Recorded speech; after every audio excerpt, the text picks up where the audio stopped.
1 Samuel அதிகாரம் 21. தாவீது நோபிலில் இருக்கிற ஆசாரியனாகிய அகிமெலேக்கினிடத்தில் போனான். அகிமெலேக்கு நடுக்கத்தோடே தாவீதுக்கு எதிர்கொண்டு போய், ஒருவரும் உம்மோடே கூட வராமல் நீர் ஒண்டியாய் வருகிறது என்ன என்று அவனை கேட்டான்.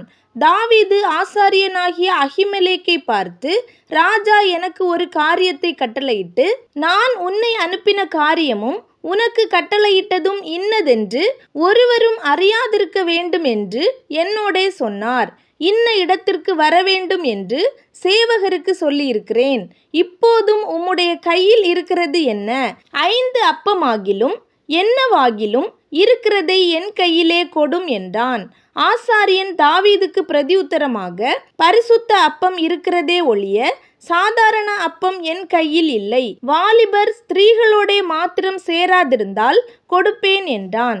தாவீது ஆசாரியனுக்கு பிரதியுத்தரமாக, நான் புறப்படுகிறதற்கு முன் நேற்றும் முந்தா நாளும் ஸ்திரீகள் எங்களுக்கு விலக்கமாயிருந்தார்கள். வாலிபருடைய அசம்பிகளும் சுத்தமாயிருக்கிறது.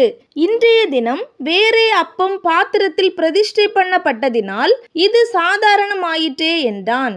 அப்பொழுது கர்த்தருடைய சந்நிதியிலிருந்து எடுக்கப்பட்ட சமூக தப்பங்களை தவிர வேறே அப்பம் அங்கே இராதபடியினால் ஆசாரியன் அவனுக்கு பரிசுத்த அப்பத்தை கொடுத்தான்.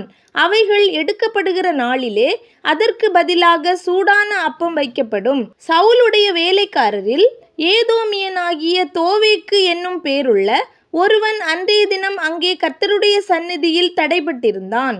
அவன் சவுலுடைய மேய்ப்பருக்கு தலைவனாயிருந்தான். தாவீது அகிமெலேக்கை பார்த்து, இங்கே உம்முடைய வசத்தில் ஒரு ஈட்டியானாலும் பட்டயமானாலும் இல்லையா?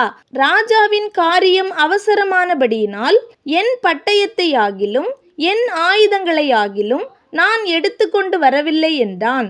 அதற்கு ஆசாரியன், நீர் ஏலே பள்ளத்தாக்கிலே கொன்ற பெலிஸ்தனாகிய கோலியாத்தின் பட்டயம் இதோ ஏப்போத்துக்கு பின்னாக ஒரு புடவையிலே சுருட்டி வைத்திருக்கிறது.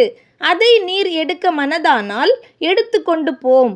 அதுவே அல்லாமல் வேறொன்றும் இங்கே இல்லை என்றான். அப்பொழுது தாவீது, அதற்கு நிகரில்லை, அதை எனக்கு தாரும் என்றான். அன்றைய தினம் தாவீது எழுந்து சவுலுக்கு தப்பியோடி காத்தின் ராஜாவாகிய ஆகீசிடத்தில் போனான். ஆகீசின் ஊழியக்காரர் அவனை பார்த்து, தேசத்து ராஜாவாகிய தாவீது இவன் அல்லவோ? சவுல் கொன்றது 1000, தாவீது கொன்றது 10000 என்று இவனை குறித்தல்லவோ ஆடல் பாடலோடே கொண்டாடினார்கள் என்றார்கள்.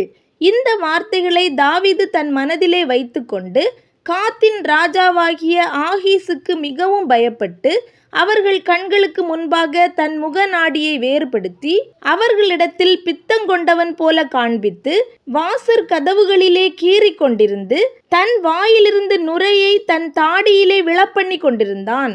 அப்பொழுது ஆகீஸ் தன் ஊழியக்காரரை நோக்கி, இதோ இந்த மனுஷன் பித்தங்கொண்டவன் என்று காண்கிறீர்களே, இவனை நீங்கள் என்னிடத்தில் கொண்டு வந்தது என்ன?